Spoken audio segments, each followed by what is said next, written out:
It's that time of year when major religions celebrate holidays, particularly here in this country. It's Christmas, of course, and a majority of Americans are Christian. I'll come back to that in just a moment. But of course, the Jewish faith has a major holiday, and it is a good time, therefore, for us to look at religious identification among Americans. This is based on well over 160,000 interviews we've conducted in 2014.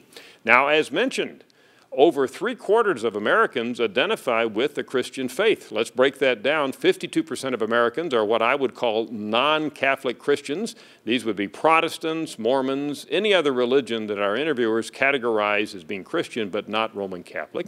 Then you add to that another 24% of Americans who are Roman Catholic, and you have, do the math, about 76% of Americans who identify with one or the other type of Christian faith. Now, we have 19% of Americans, as you see there, who are what we call nones. Now, that's not N-U-N-S, that's N-O-N-E-S, people who don't have a religious identification. Or at least when our interviewers call them up, they tell us they don't have a religion, or they say don't know, or they refuse. That's 19%. That's a story in and of itself. That's been rising significantly over the last several decades, but nevertheless, about 1 out of 5 Americans don't have a formal religious identification. What does that leave? Well, that leaves about 5% of Americans who identify with a non-Christian religion.